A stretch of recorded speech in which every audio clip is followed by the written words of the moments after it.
Waiting for the great introduction. Your recording is in progress. So as Eddie mentioned, I am finishing my PhD right now at the Center for Advanced Spatial Analysis at UCL in London. But what I'm going to talk about today is less to do with my doctoral research and more to do with work, with a few different pieces of work. One is on a paper that I recently published on flood risk, and the second is on work that I did after the Beirut explosion in 2020, which combined remote sensing data, other data sets, just general collaboration between different stakeholders to show you how remote sensing data can be used effectively in these situations for maximum impact. So to start, as I mentioned, two parts to this presentation. So the first one is on disaster preparedness. So pre any disaster, be it man-made explosion or a flood or any sort of natural disaster, how can we best use remote sensing to prepare for such situations? And preparation can mean more in, let's say, investing in technologies or defenses to prevent the impact of a disaster, or after a disaster occurs, how can you mobilize very quickly and have the information you need ready? So we'll talk a little bit about that. And the second is on disaster response. So after an unfortunate disaster happens, how can you use remote sensing data to respond to that? So I don't have the chat screen open. So if there is any kind of urgent question, if you write in the chat, please feel free to interrupt me. Otherwise, there will be a Q&A time at that. Okay. So moving along. So part one, disaster preparedness. So when we think of any disaster that happens, there are four different elements that we have to think about. And this is just a kind of screenshot from this paper. So one, there's the actual hazard. So what is the hazard that we could be encountering? Could it be a flood, an earthquake, like a typhoon, any sort of disaster that could happen? So what is the type and the size of the shock? Because obviously that's the primary input into some sort of disaster. Second is exposure. So that's very important because we don't really care if there's an earthquake in the middle of the desert somewhere where nobody lives. What we would care about is more who and what will be hit by the shock. So is there population exposed, or is there infrastructure exposed, or is there some level of exposure? So who and what, and to what extent is that exposure there? Third is vulnerability. So I'm going to talk about flood exposure in a little bit. One of the highest flood exposed populations is actually the Netherlands. But the Netherlands is also one of the best equipped against flood risk. So, I'm sorry, I had COVID last week, so a bit of remaining throat stuff, so apologies. So when we think about vulnerability, are we prepared to deal with the hazard and the level of exposure? So it comes like defenses, etc. But also, what about different types of vulnerability? So poverty, etc. How people who have some level, sorry, let me just drink water, apologies.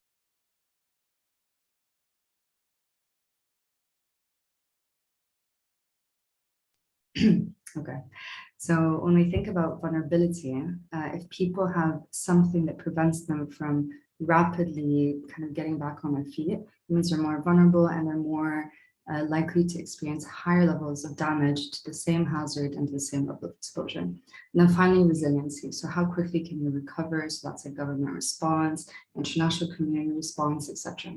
So these are the different types of things that we think about when we come to disaster loss.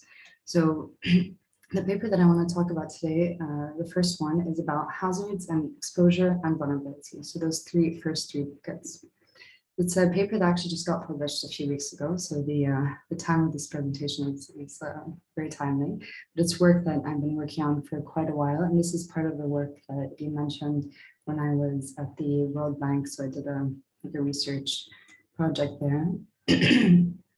So this was published and it had a pretty high impact. We had lots of kind of news, media articles following up because of multiple things. So one, there's global coverage, almost 188 countries. We couldn't do some small island nations. we're getting kind of up to date, and we're working with rasters, remote sensing data, so high, very, very high resolution on where there is flood exposure and poverty. And that's the poverty bit is the second, kind of third novel bit of this research, is that we looked at the hazard, but we also looked at the vulnerability and exposure.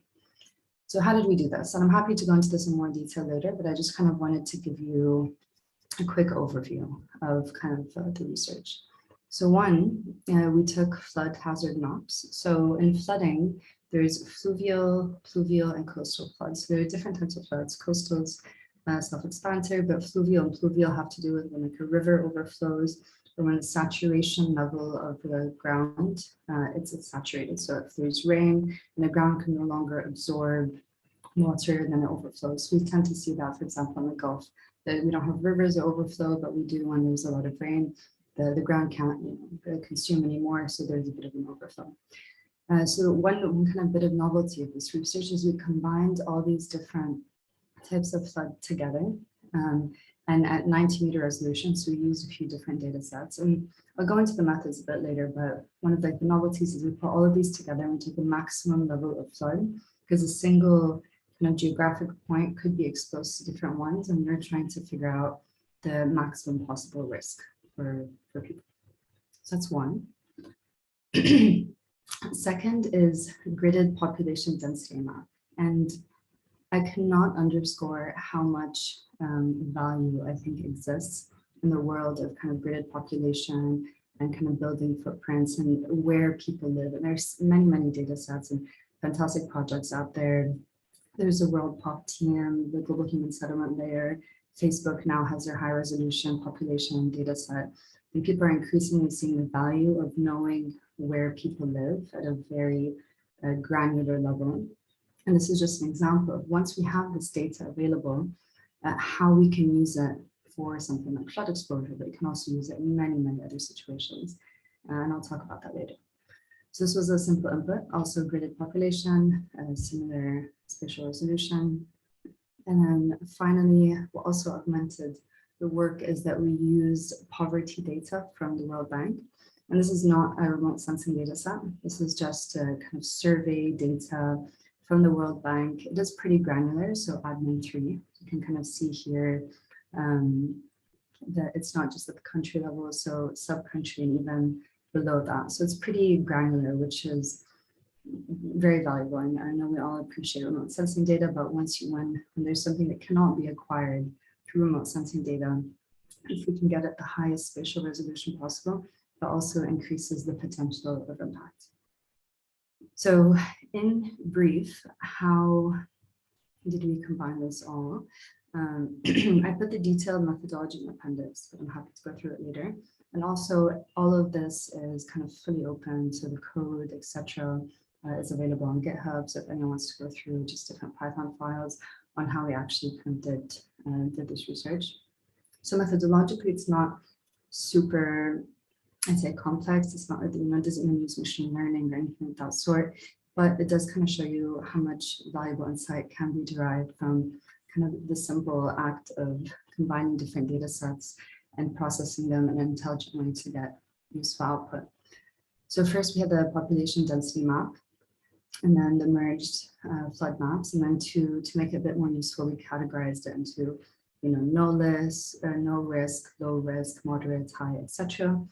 And then kind of basically combine those two, and I can explain how I basically treated it like a multi-dimensional array, and then kind of match cell to cell to see in a cell with high flood risk, how many people live there.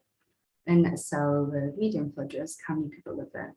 And then of course, that array is geolocated. So the second step to this is then matching that to the subnational boundary that has the poverty rates.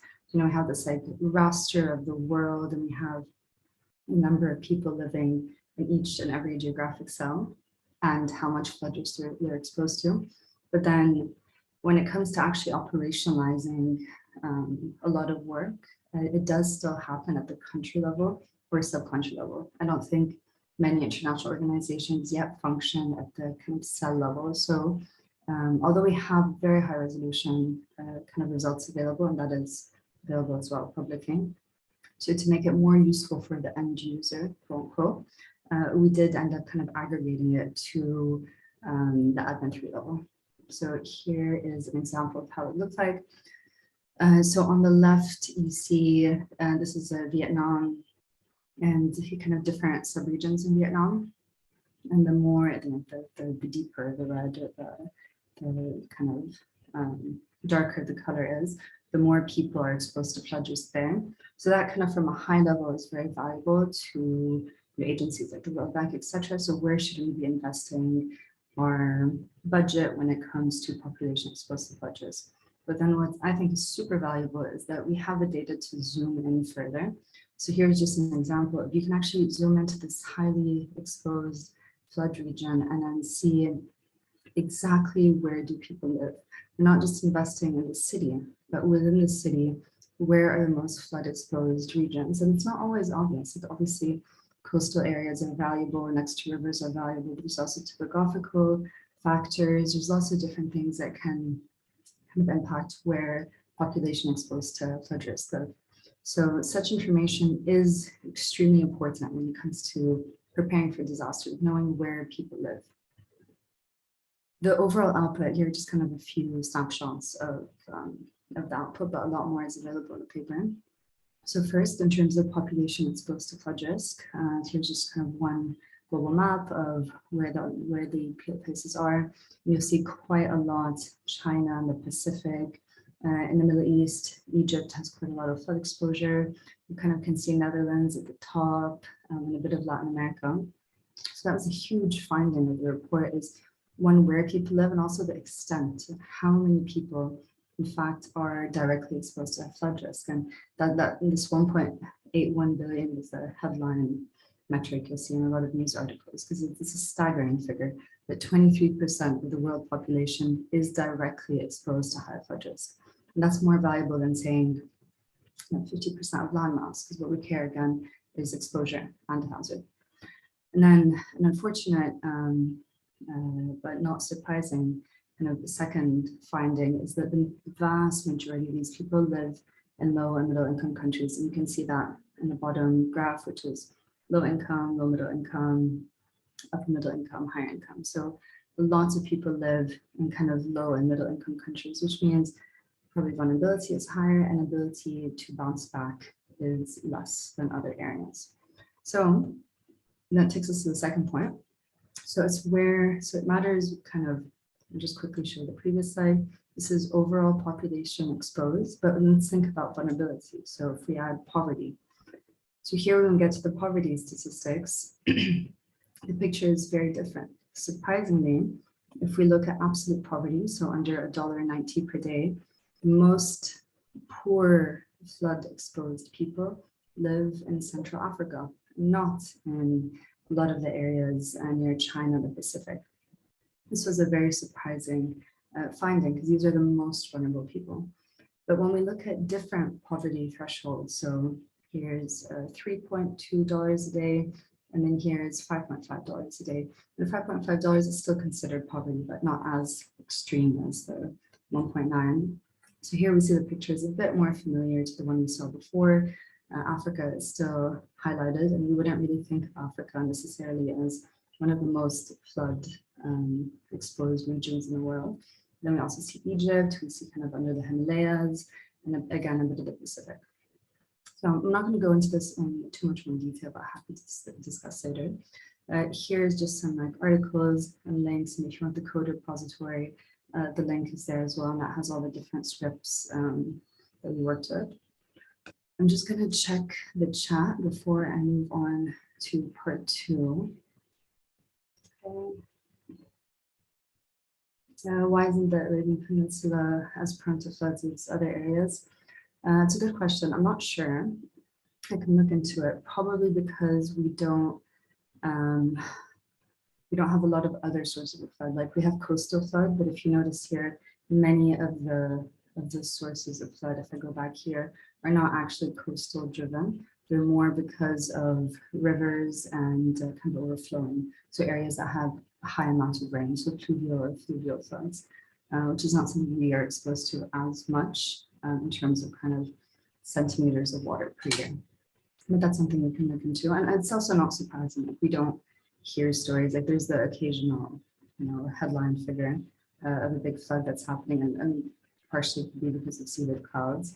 But relative to the rest of the world, the Gulf isn't the most flood exposed area, but we could be exposed to other hazards. So that could be potential research is what are other hazards that the region is exposed to, and how can we quantify exposure?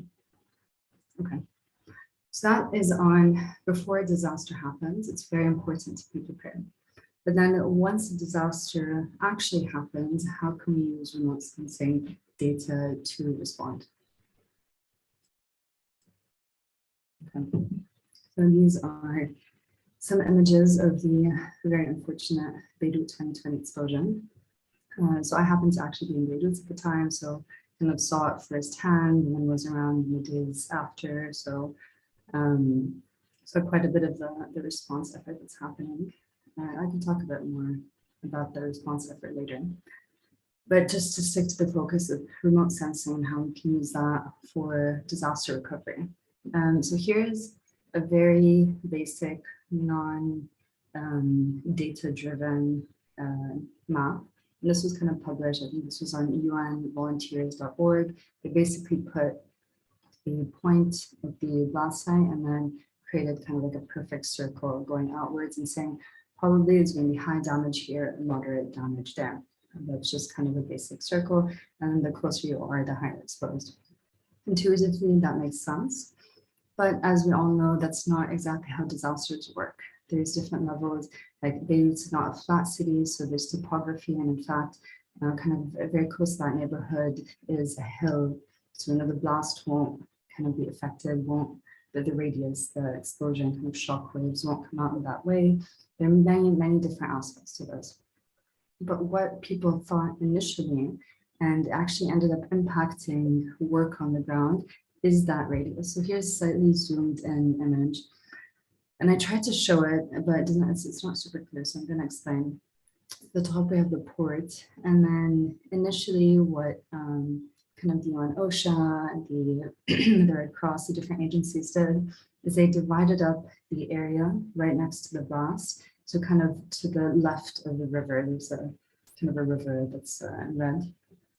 They divided that into zones, and they said each NGO take a zone and then respond and figure out what you need to do. Because they assumed that was the hardest hit area. And if you notice, the numbers here range from like 1 to 17. But then later, when they started working, they realized there's actually quite a lot of destruction to the east of the river. So then you'll see they added all these zones. That's kind of a secondary area that was joined in. Because initially, if you go back, they were kind of working on this. So even that yellow circle is still to the left of the river. So they assume that's where the most destruction is. And that's kind of how they operationalized. But what we found, and this was a very early map that was produced by NASA, JPL, and a team in Singapore, when they did some disaster mapping, and I'll show you kind of how they got here, we can see that the damage was a lot more kind of horizontal. It did not come out in kind of this perfect circle because of different reasons, topography, etc. So that meant that lots of agencies had to quickly kind of fix their mapping, that there were a lot more impacted areas on the peripheries and the east and west axis rather than on this north-south axis. So why is this important?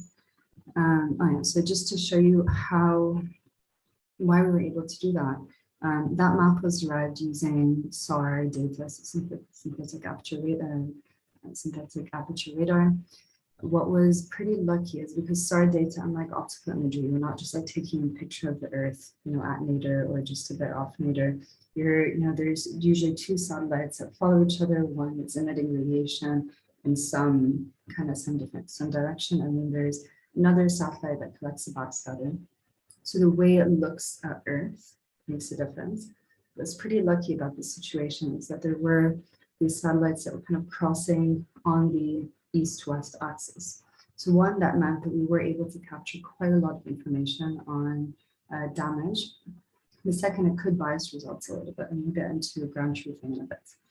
But this was very valuable, and here's kind of a picture of Sanko Yan, he was the head of the JPL unit in charge of disaster mapping. And he was kind of doing a presentation about how they were able to do it. So I couldn't find exactly the images that were used at the time, but I did find another analysis that was done by a different team. And they were both done using Sentinel-1 data, so free, publicly available data. All they did is also kind of not very complex analysis where you're taking before and after image, and SAR data would get really high spatial resolution differences. So when you're just doing a kind of a coherence, you're just seeing what's the difference between day 1 and day 2.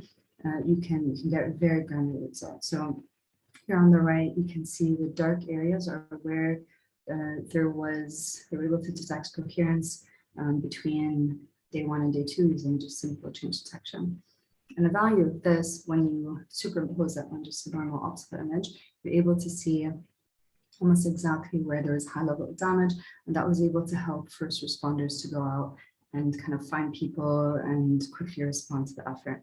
This was produced, I think, less than 2 or 3 days after the blast. So it had massive, massive impact because it went absolutely viral.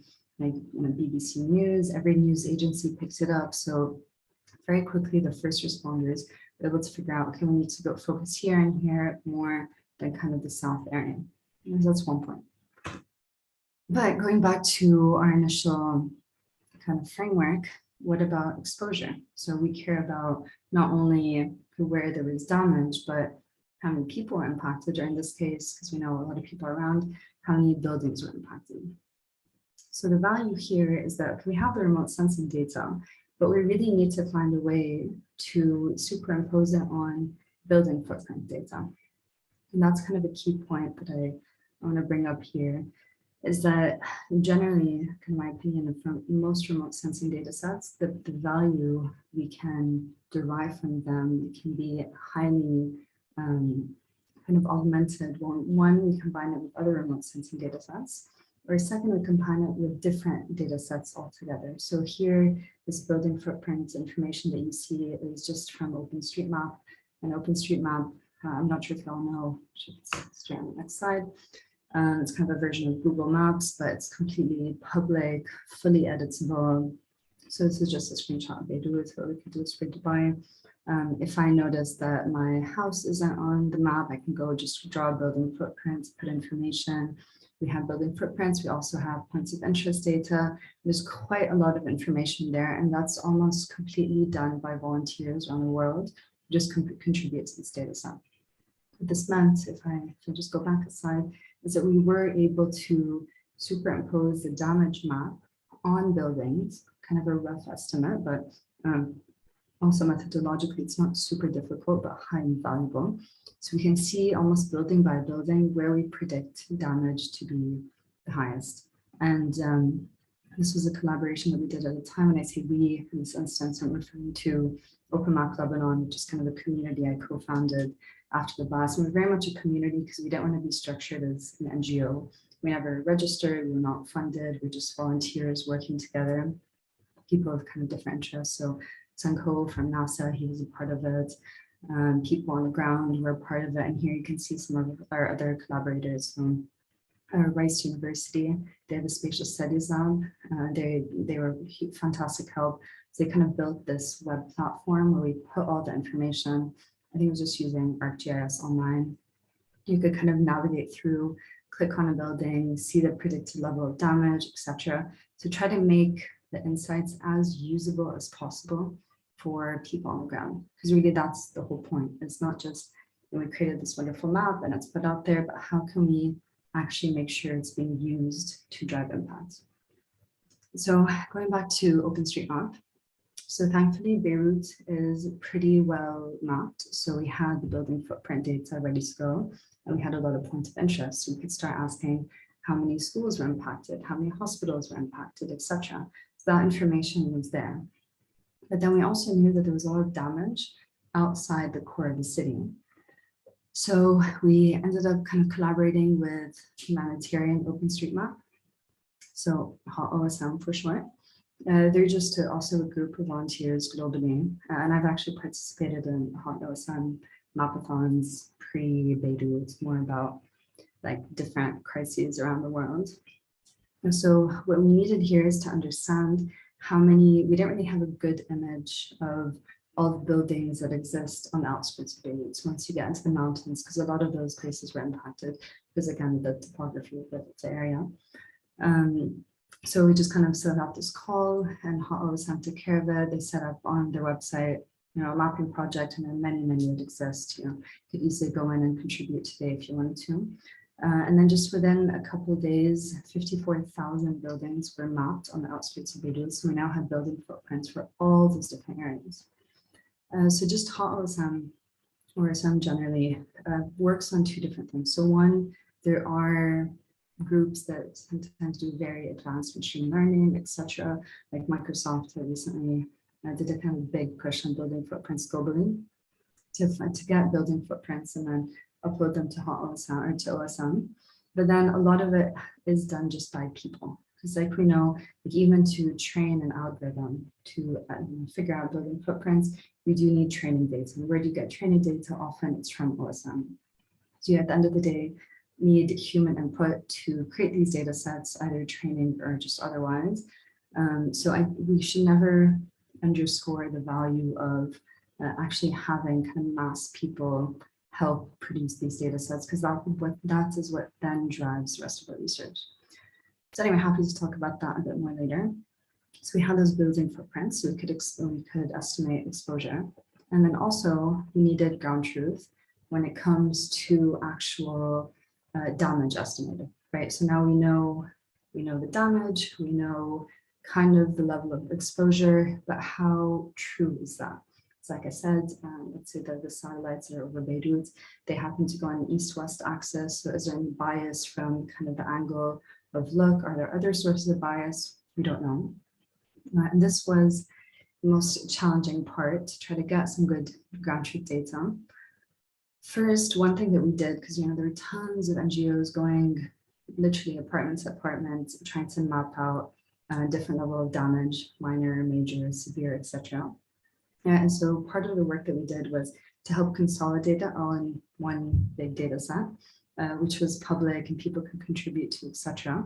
This was valuable and was used by many NGOs, both in Lebanon and then also, headquarters, we found out later in different countries.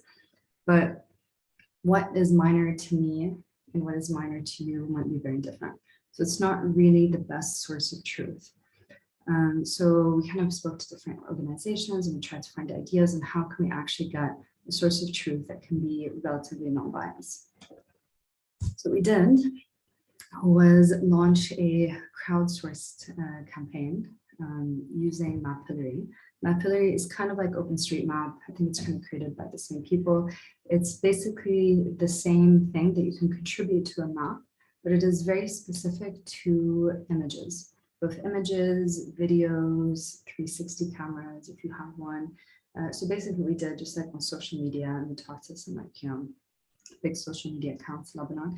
Can you just ask people, we had a post ready, just download Mapillary on your phone because I have an app, and just take pictures through the app while you're walking around. And then it has some cool features that, once you connect to Wi-Fi, it automatically uploads these images, geolocated and with the viewpoint ready. So this ended up being an invaluable data set.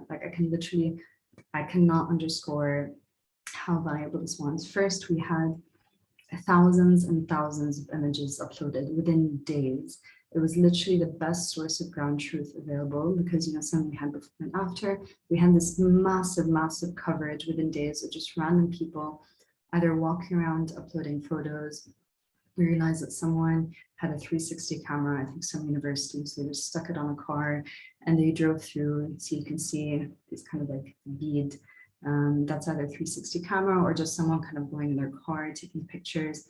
It was really not advanced in any way, like very easy for people to do, but created this incredible data set. So this ended up being used, and this is just anecdotally what I found out, was used by like the NASA team to refine their images. So they kind of did they took a few random samples and did a bit of, minor, major mapping of their own to match their algorithms.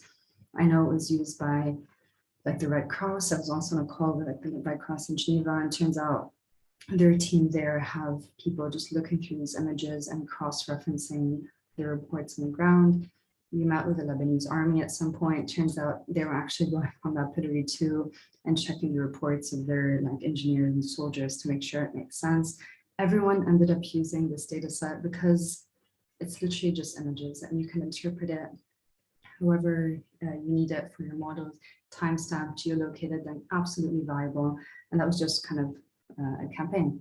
So this plus the remote sensing data helped improve the damage proxy map at many, many levels. And actually the team at NASA were so kind of impressed with this data set that they're publishing a paper now on how they were able to improve their damage estimate algorithms because of the amount of data they were able to get here. This is the cleanest, most comprehensive kind of damage ground truth data that they were able to get. So that kind of is used for like transfer learning for different projects, etc. So a few learnings. Remote sensing data provides essential information very, very quickly. And we know when it comes to kind of a disaster situation, that's absolutely valuable because usually you're kind of going in pretty blind, like you don't know where damage happened other than just very broad estimates, and you might just see what's happening on social media. So remote sensing data can provide at least that image like first cut very quickly and usually provides the most accurate data to date. Quantifying exposure is essential to estimating impact. So if not for population data sets, and if not for building footprints data sets, which are kind of provided through the OpenStreetMap and all of these different things, we kind of need that before. Like we can't scramble and try to map building footprints after the blast. Like if we can get the whole world mapped from building footprints to population, etc. And there's actually quite a lot of progress in that space because people have identified how much value. So if we have that mapped and ready to go, we can estimate impact very quickly so we know, again, where to direct efforts. Third, crowdsourced data is a very strong complement to remote sensing data. Remote sensing data, usually you have maybe at best a once a day past. Sentinel-1, I think, is every few days. The time of kind of capture is different. So you have global coverage, which is super valuable. You have increasingly high resolution, which is also valuable. But at the end of the day, it's a snapshot at a point in time. And there's a limit to how much can be collected from a sensor in space. The kind of complete opposite to that is something like crowdsourced data, which can fill in the gaps like for ground truthing, building footprints, etc., and can be created upon need. So you don't really need, like one, it is valuable to have a thing like OpenStreetMap up and running. Then also if you need a big push, that can be done very quickly for whatever use case. So that's very valuable. We did also use many other data sets, and I'd be happy to talk about that more, but I wanted to leave time for questions. Like we used Facebook data for goods movement maps, so Facebook data for goods, really great source, and I encourage you to check it out. They have a lot of information about how people move in cities, etc., because of the amount of information Facebook collects. It's aggregated to like 600 meters for privacy, but there's quite a lot of information there. So that was made available. Planet, Maxar, they all made their imagery, just optical imagery, available right after the blast. We used really a ton of different data sets to just put them all together and then make it available publicly to just allow for research to happen. So before I close, I'm just going to highlight a couple of those projects to show you, like once you have data out there, you can meet your own purposes, but also you're just creating a breeding ground for more ideas. So this is actually something I found very recently from someone in my department who I recently met. But because on OpenStreetMap, building height has been recorded. Turns out there were people, a research group in Beirut that years ago did a survey where they were recording building heights of every building, just counting the number of floors and estimating in different ways. So what that meant is you have building footprint and building height. You have a 3D model like ready to go. It's not necessarily the most accurate, but it's pretty good. So using the 3D model, we have like topography already, our data set exists, lots and lots of people, and there were entire, like I saw sessions at conferences on like physics and stuff like that, modeling the blast through the different, kind of through the obstacles, aka the buildings, topography, etc. And here's just kind of another example of like the shockwaves modeling that someone did to see where it could go. So I mean, there was a ton of research that happened afterwards to both understand like how explosions work, trying to investigate what indeed happened, etc. Just because building height was available on OpenStreetMap, like such a simple thing, but was out there. And then another project that we supported at the time is that another form of, ground truth data, if you can get it, is 3D imagery, etc. So one, you can definitely do that through LiDAR and very advanced technologies. You don't always need that. So this is a 3D model of the blast site, and this was done a few months later because it took quite a while to get the right approvals.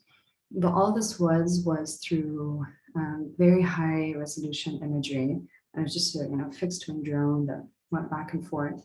And then there's a company in, I think in Europe, called Pix4D that just volunteered to kind of process the image using photogrammetry, etc., to create this incredible 3D model. You have it both available as a textured mesh and as a point cloud, etc., of Beirut. So this was fantastic. But I did also want to highlight the example because, one, this took quite a while to do. So it really wasn't used as much as all the other data sets that we talked about, the damage map, the mapillary images, etc. Because there was quite a long delay. And second, the group that led this effort just put the download link on their website. So that meant that if anyone here wanted to find it, you'd have to know that it exists, navigate to the website, download it, etc. What we did under Map Lebanon is we leveraged all the existing repositories out there. Like, we didn't care about like driving traffic to our website or anything of the sort. Any images, any information we had, we uploaded to OpenStreetMap. Anything that we wanted, like Maxar and Planet, when they provided their imagery, sure, they emailed, like when we emailed, they were happy to provide, but also the first thing that they did, and I actually opened up links here just to show you, is they uploaded it on Open Aerial Map, which is a simple tool that exists, and you can see here Planet and Maxar, where anyone who knows that Open Aerial Map exists goes here and they find the images ready to go. We use Mapillary, which is a relatively well-known tool, so anyone could go through and click, and it didn't really matter who you were. You can find the exact imagery you want. Just a very easy, built for purpose, open data source website ready to go. So we did quite a lot of that, and I think that's a big learning, is that you can create, this is by far more advanced in terms of spatial resolution, everything than like Mapillary and a lot of the other things. But because it wasn't disseminated effectively, it didn't actually have as much impact as other tools. So dissemination, I'd say, and time to response were pretty valuable here. So finally, a few learnings, and then I'll stop for questions, is that we really cannot underestimate the value of open data. All of the different kind of projects I showed you, and really there are tons out there. We ended up having a full 2-day conference with, I think, 45 speakers and like 1,000 attendees on the different projects that were happening. There were blast people, like physicists talking about blast modeling. There were lots of remote sensing experts. There were NGOs on the ground. There were tons of different stakeholders that were able to participate in this because we really pushed open data and open collaboration, just removing silos and boundaries. That really had an impact. Second, we can multiply the impact of remote sensing data by combining with other data sources. And I think I've talked about this quite a bit, but just a summary. And then finally, we can further multiply the impact of research through effective dissemination. And those are kind of two big pieces that I try to work into my own research, is combining remote sensing data with other data sets, depending on your purpose, but then also really effectively disseminating it, putting your code on GitHub, putting things out there. And then for us, we even use social media because sometimes our end user were not researchers, they only meet at a conference, we're actually people on the ground. So we found that the best way to reach them is just through social media. So we really try to work on different kind of communication channels to reach the goals. And with that, I will stop for questions. So thank you. Here's just some contact information if you would like to reach out.